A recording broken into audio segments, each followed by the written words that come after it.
Hello friends, welcome to my YouTube channel study with Shweta. मैं श्वेता आपका स्वागत करती हूँ।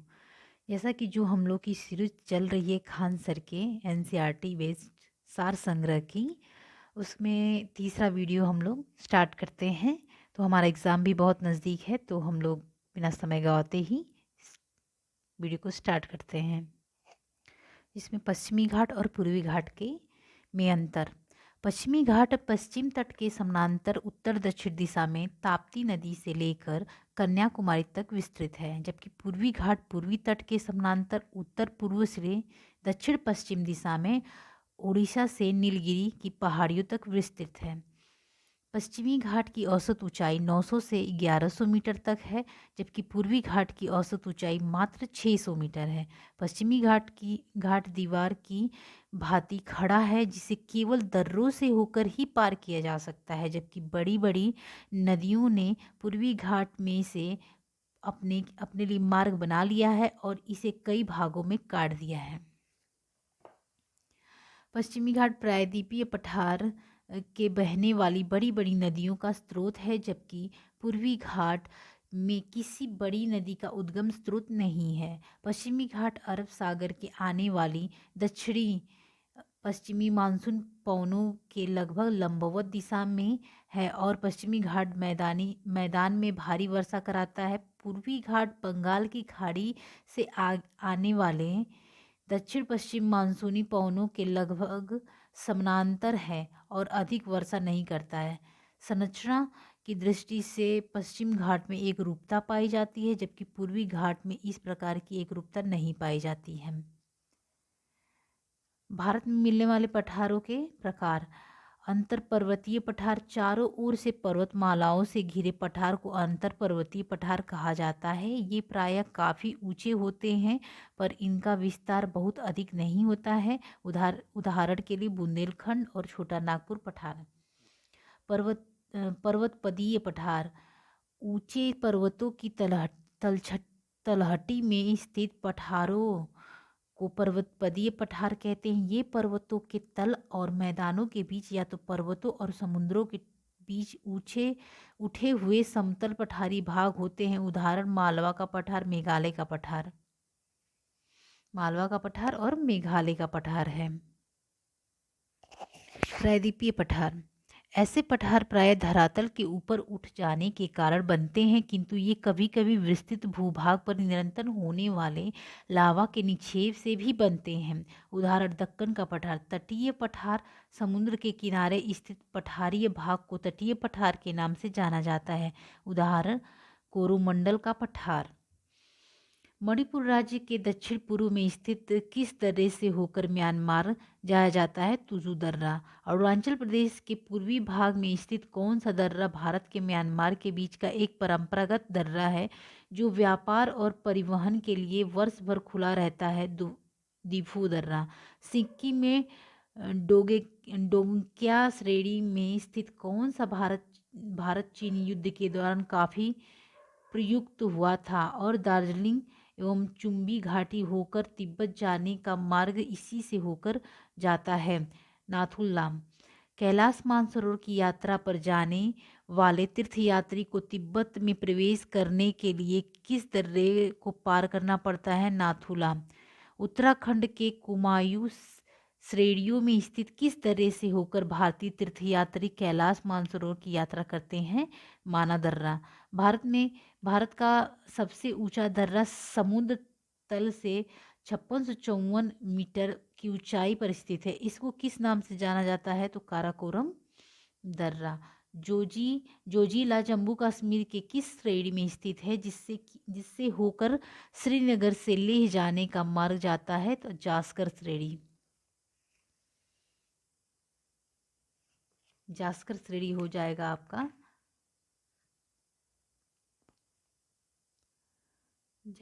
नाथुला और लिपुलेख दर्रा के बाद वह तीसरा दर्रा कौन सा है जिसमें भारत चीन के बीच व्यापार होता है? तो सिपकिला दर्रा है। कौन सा दर्रा कौन सा दर्रा सिक्किम के रास्ते और भारत और भूटान को आपस में जोड़ता है? तो हो जाएगा जिलेपला।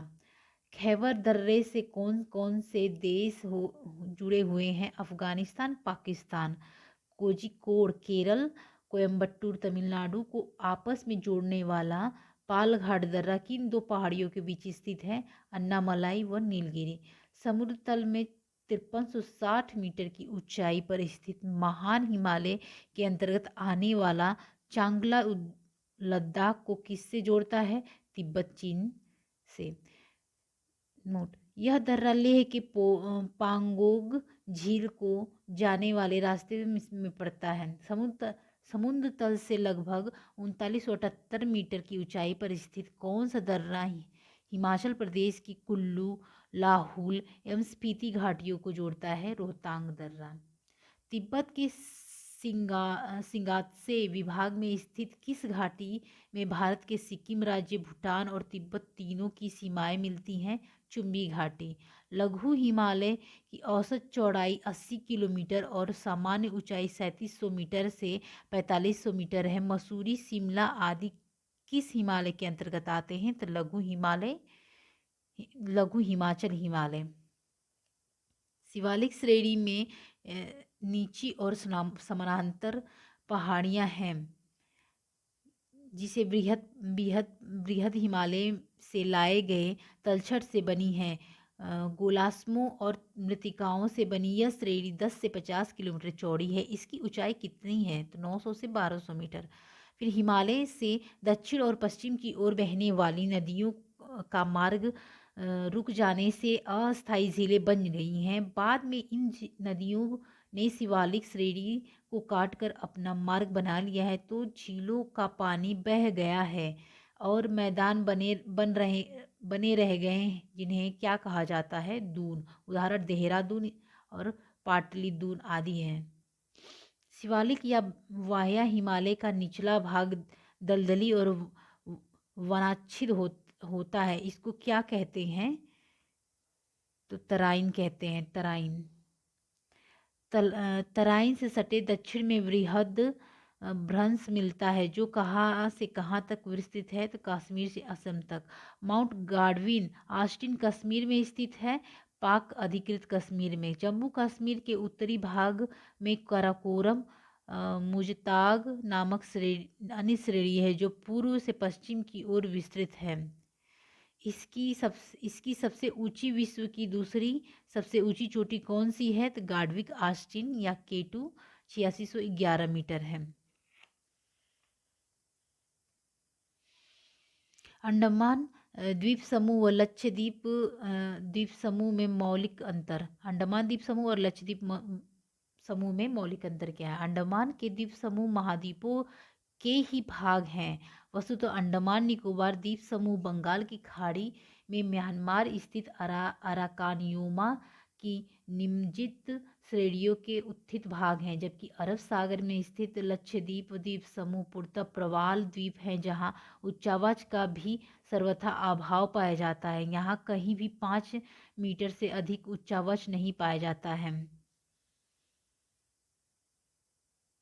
भारत के प्रमुख दर्रे।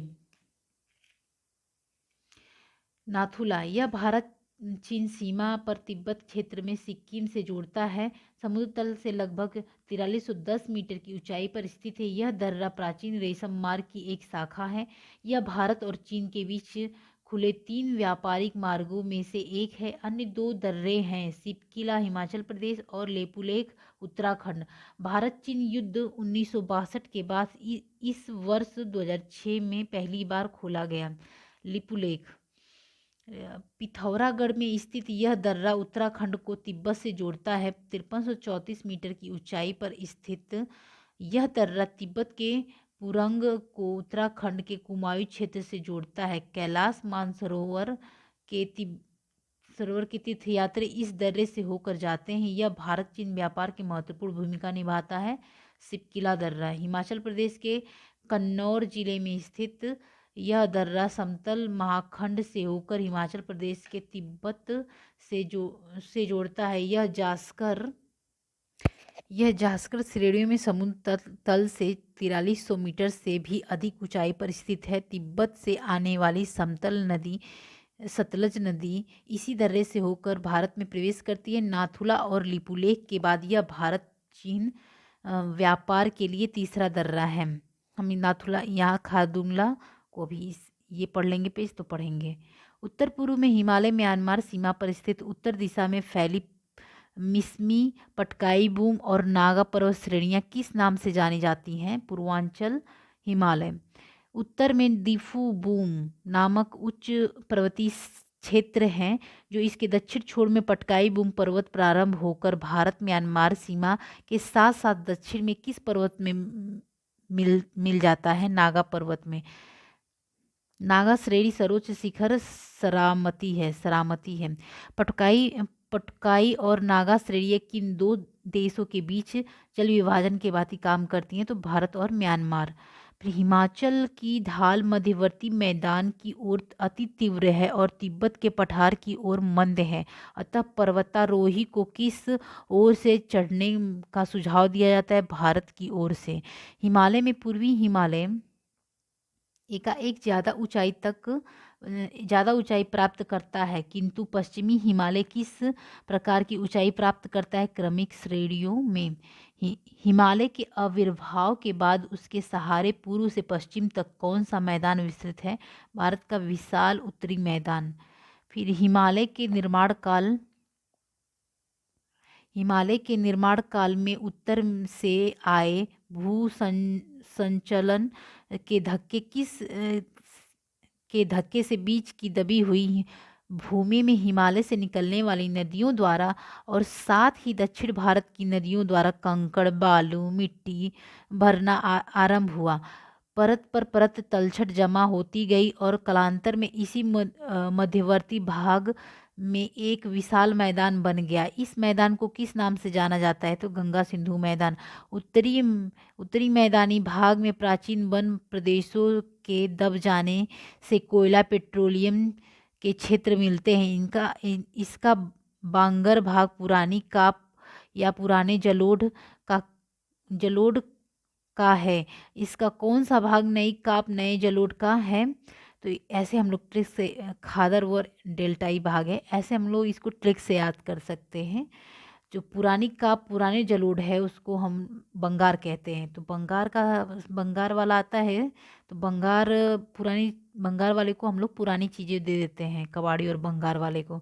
तो उसी से हम लोग याद सकते हैं, पुरानी मिट्टी जो होती है बंगार होती है, और नई जो मिट्टी होती है उसको खादर या डेल्टाई भाग कहते हैं। बांगर और खादर। फिर बांगर और खादर डेल्टाई भाग के बीच मुख्यतः अंतर क्या है? बांगर में कंकड़ मिलते हैं, जबकि खादर में एकदम नहीं। मध्यवर्ती विस्तृत मैदान जलोढ़ की मध्यवर्ती विस्तृत मैदान जलोढ़ मिट्टी की अटूट पट्टी है, जिसकी चौड़ाई 150 से 300 किमी तक है। इसे किस मैदान के नाम से भी जाना जाता है? तो सिंधु गंगा ब्रह्मपुत्र का मैदान। कौन सी भूमि गंगा ब्रह्मपुत्र के मैदान में जल विभाजन का काम करती है? और क्योंकि इसके पूर्व की नदियां बंगाल की खाड़ी में, एक पश्चिम की नदियां अरब सागर में गिरती हैं। दिल्ली के आसपास की भूमि। नोट: यह मैदान पश्चिम में पंजाब और राजस्थान से होता हुआ पाकिस्तान के सिंधु मैदान तक फैला हुआ है। अपनी उर्वरता के लिए प्रसिद्ध गंगा ब्रह्मपुत्र मैदान अग्रभाग डेल्टाई का अधिकांश हिस्सा किस देश में पड़ता है? बांग्लादेश में। फिर हिमालय पर्वतपादीय जलोढ़ मैदान प्रदेश शिवालिक की तलछटी में सिंधु से तीस्ता तक लगातार मिलता है। इसको किस नाम से जानते हैं? भाबर। सिंधु के मैदान को गंगा मैदान से अलग करने वाला जल विभाजन किस शहर के पास है? अंबाला। पुराने जलोढ़ प्रदेश अर्थात बांगड़ प्रदेश में अपरदन के कारण ऊपरी मुलायम मिट्टी हट जाने से कंकरीली मिट्टी सतह पर आ गई है, जिसे क्या कहा जाता है? भुर। नोट: गंगा यमुना के दोआब के ऊपरी हिस्से से भुर आसानी से पाए जाते हैं। बांगड़ प्रदेश में सामान्यतः बाढ़ का पानी नहीं पहुंचता है। कौन सा प्रदेश अपेक्षाकृत नीचा होता है, जहां बाढ़ आती रहती है और नई जलोढ़ मिट्टी बिछती रहती है? तो खादर हो जाएगा। खारदुंगला समुद्र तल से 5602 मीटर, समुद्र तल से 5602 मीटर, कहाँ गया, की ऊंचाई पर स्थित यह दर्रा परिवहन योग्य भारत और संभवतः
पूर्वी तटीय मैदान को उत्तर में कलिंग और दक्षिण में गोलकुंडा के पास उत्तरी सरकार कहते हैं। आंध्र प्रदेश के पास इसे क्या कहा जाता है? तो कोरोमंडल।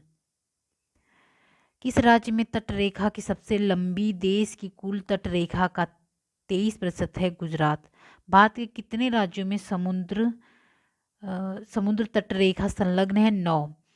9 राज्य हैं। गुजरात, महाराष्ट्र, गोवा, कर्नाटक, केरल, तमिलनाडु, आंध्र प्रदेश, उड़ीसा, पश्चिम बंगाल। इसके अलावा दमन और दीव तथा पुडुचेरी, अंडमान व निकोबार द्वीप समूह और लक्षद्वीप समूह में भी तटरेखा है। पूर्वी तटीय मैदान को नदियों द्वारा डेल्टाओं का निर्माण करने के कारण यहाँ मैदान अपेक्षाकृत विस्तृत और कृषि की दृष्टि से महत्वपूर्ण है। इसके परिणाम स्वरूप यहाँ की आबादी कैसी है? घनी है। भारतीय द्वीपों में सर्वाधिक महत्वपूर्ण अंडमान निकोबार द्वीप समूह है, जो निमज्जित उच्च भूमि का प्रमुख उदाहरण है। यह किस पर्वत का दक्षिण विस्तार है? अराकान पर्वत का। केंद्र शासित प्रदेश अंडमान और निकोबार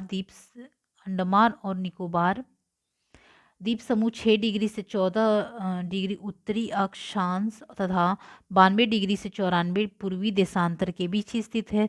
10 डिग्री उत्तरी अक्षांश के उत्तर और दक्षिण में कौन कौन से द्वीप समूह स्थित है? उत्तर में अंडमान द्वीप समूह और दक्षिण में निकोबार द्वीप समूह। अंडमान निकोबार द्वीप समूह में से 5 उत्तरी अंडमान, मध्य अंडमान, दक्षिणी अंडमान, बर्तांग और रटलैंड को क्या कहते हैं? ग्रेट अंडमान।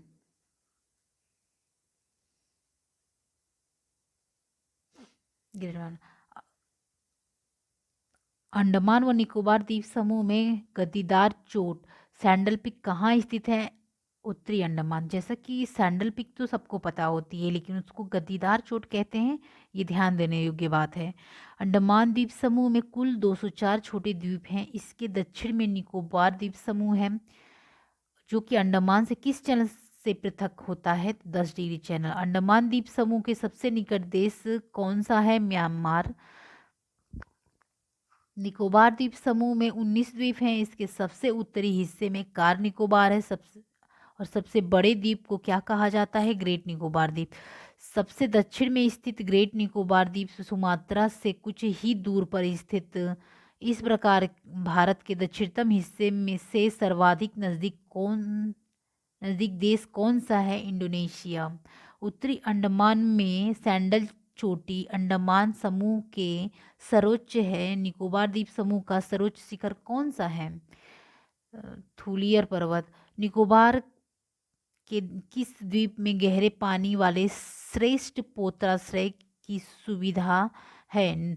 नौकरी द्वीप नंगकौरी द्वीप सॉरी। भारत एकमात्र जागृत सक्रिय ज्वालामुखी वैरन आइसलैंड किस द्वीप समूह पर स्थित है? अंडमान। नौकरी की इतनी चाहत है कि नंगकौरी को नौकरी इंसान पढ़ रहा है। अंडमान तथा निकोबार द्वीप समूह की सबसे ऊंची चोटी कौन सी है? तो सैंडल चोटी हो जाएगी, जिसको सैंडल पिक भी कहते हैं। और फिर भारत के दक्षिणतम बिंदु ग्रेट निकोबार द्वीप समूह पर ही स्थित है। इसका क्या नाम है? इंदिरा पॉइंट। दक्कन पास किसके बीच स्थित है? दक्षिणी और लिटिल अंडमान। अंडमान निकोबार द्वीप समूह के मूल निवासी जंगलों में रहते थे और शिकार तथा मछलियां पकड़कर अपना गुजारा चलाते थे। अंडमान द्वीप समूह में अंडमानी ओंगे, जोरवा और सेंटिनली नामक 4 निग्रेटो जातियां हैं। निकोबार द्वीप समूह में कौन सी 2 मंगोलॉयड जातियां हैं? निकोबारी तथा सोमपेन। अरब सागर में स्थित लक्षद्वीप प्रवाल द्वीप है। प्रवालों द्वारा निर्मित तीनों आकृतियां तटीय प्रवाल भित्ति, अवरोधक प्रवाल भित्ति तथा एटाल में से यह क्या है? एटाल है। यह माना जाता है कि मेसोजोइक काल के थार क्षेत्र समुद्र का हिस्सा था। इसकी पुष्टि आजकल में स्थित कास्ट जीवाश्म पार्क में उपलब्ध प्रमाणों तथा जैसलमेर के निकट ब्रह्मसर के आसपास समुद्री निक्षेपों से होती है। आजकल कास्ट जीवाश्म पार्क राजस्थान के किस जिले में स्थित है? जैसलमेर।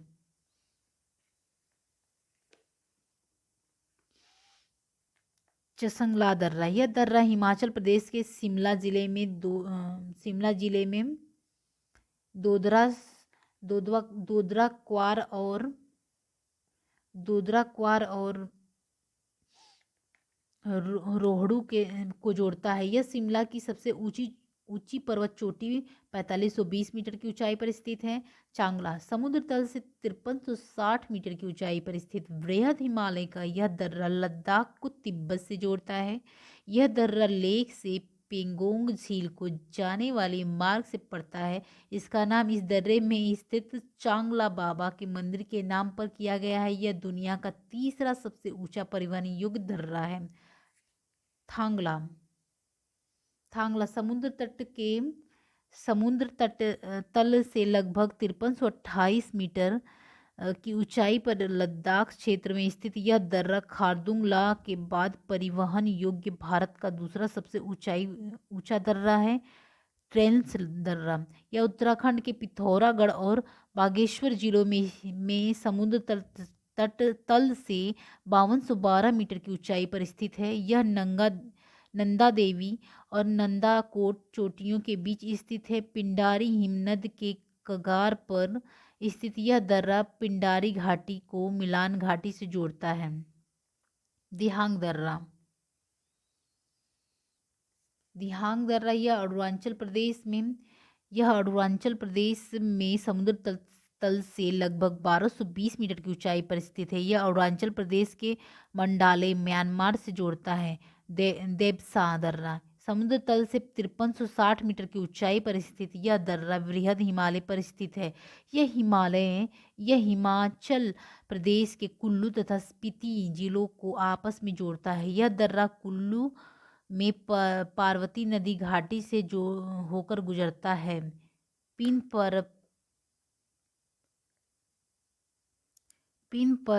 पर्वती दर्रा, यह दर्रा भी कुल्लू और स्पीति को जोड़ता है। नीति दर्रा, समुद्र तल से 5068 मीटर की ऊंचाई पर स्थित यह दर्रा उत्तराखंड को तिब्बत से जोड़ता है। शीतकाल में यह बर्फ से ढके होने के कारण नवंबर से मई तक बंद रहता है। पंगसाल दर्रा, समुद्र तल से 4000 मीटर से भी अधिक ऊंचाई पर स्थित यह दर्रा अरुणाचल प्रदेश को म्यांमार से जोड़ता है। भारत का विशाल मरुस्थल किन पहाड़ियों से उत्तर पूर्व में स्थित है, जिसमें बहुत से अनुदैर्ध्य रेतीले टीले और बरखान पाए जाते हैं। अरावली पहाड़ियों से काष्ठ जीवाश्म की आयु कितने वर्ष आकी गई है? लगभग 18 करोड़ वर्ष। भारत का सबसे बड़ा मरुस्थल राजस्थान के जैसलमेर में स्थित है। यह मरुस्थल कौन सा है? थार मरुस्थल। थार विश्व का 9वां सबसे बड़ा और सबसे गर्म मरुस्थल है। थार मरुस्थल में वार्षिक वर्षा 25 सेमी से भी कम होती है, इसलिए यहाँ शुष्क जलवायु और नाम मात्र की प्राकृतिक वनस्पति पाई जाती है। विश्व का सर्वाधिक जनसंख्या घनत्व वाला मरुस्थल कौन सा है? थार है। भारत में छत्रक सेल कहाँ पाए जाते हैं? थार मरुस्थल। सर्किक निवेशिका किस भारतीय राज्य के नाम के साथ लगी भारत पाक सीमा पर स्थित है? गुजरात। मरुस्थल की चट्टानी संरचना भारत के प्रायद्वीपीय पठार का ही विस्तार है। फिर भी शुष्क परिस्थितियों में व वायु की क्रियाओं व भौतिक अपरदन के कारण इसकी कौन सी विशेषताएं प्रायद्वीपीय पठार से भिन्न हैं? धरातलीय विशेषताएं। ढाल के आधार पर थार मरुस्थल को 2 भागों में बांटा जाता है। उत्तरी भाग जिसका ढाल पाकिस्तान के सिंध प्रांत की ओर है और दक्षिणी भाग जिसका ढाल कच्छ के रन की ओर है। इस क्षेत्र का अधिकांश नदियां निम्न वर्षा, अत्यधिक ताप द्वारा वाष्पीकरण और किसी हिमनदीय उद्गम के अभाव में किस प्रकार की होती हैं? तो वर्षा वाहिनी होती है। इसमें वर्षा के मौसम में ही जल पाया जाता है। यहाँ की अधिकांश नदियाँ अंतः प्रवाह अपवाह प्रणाली का उदाहरण है। यहाँ की अधिकांश नदियाँ थोड़ी दूर तक प्रवाहित होने के बाद सागर में गिरने के बजाय किसमें मिल जाती हैं? किसी झील या प्लाया में। मरुस्थलीय भाग में स्थित लवणीय झीलों को क्या कहा जाता है, जिसमें नमक प्राप्त किया जाता है? प्लाया। थार क्षेत्र की सबसे प्रमुख नदी लूनी है, जो कि मरुस्थल के किस भाग में प्रवाहित होती है? दक्षिणी भाग में। उच्च ताप के उच्च ताप के अत्यधिक वाष्पीकरण और निम्न वर्षा जैसी स्थितियां इस क्षेत्र का कौन सा क्षेत्र बनाती हैं? जलाभाव वाला क्षेत्र। थार रेगिस्तान का नामकरण पाकिस्तान के सिंध प्रांत के किस जिले के नाम पर किया गया है? थारपारकर। थारपारकर। नोट: पाकिस्तान के पंजाब प्रांत में यह क्षेत्र चेलिस्तान के नाम से भी जाना जाता है। थार रेगिस्तान का क्षेत्रफल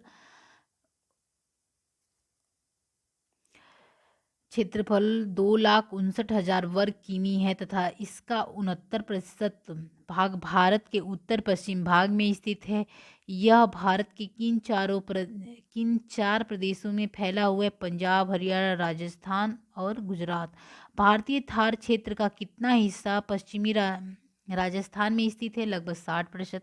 थार रेगिस्तान किस क्षेत्र का हिस्सा है जो कैस्पियन सागर तक फैला है? भारत ईरान शुष्क क्षेत्र। नोट: भारत ईरान शुष्क प्रदेश के अंतर्गत अनेक रेगिस्तान आते हैं, जिसमें से थार रेगिस्तान भी है। ग्रेट इंडियन बस्टर्ड, जिसको गोदावड़, गुराइन, तिलोर और सोहन चिड़िया भी कहा जाता है, का वैज्ञानिक नाम क्या है? आर्डेओटिस निग्रेप्सेप्स। थार रेगिस्तान में छिपकलियों और सांपों के बीच 20 के अधिक प्रजातियां मिलती हैं, जिसमें से कई स्थानिक प्रजातियां हैं। यहाँ पाए जाने वाले पक्षियों में वैश्विक स्तर पर संकटग्रस्त कौन सी पक्षी भी पाई जाती है? Great Indian bustard. थार क्षेत्र का महत्वपूर्ण वृक्ष खेजड़ी है, जो रेगिस्तान इलाके में बकरियों, ऊँटों, मानवों के लिए आवश्यक परिवेश बनाए रखने में सहायक होता है। खेजड़ी का वानस्पतिक नाम है प्रोसोपिस सिनेरारिया। Prosopis cineraria.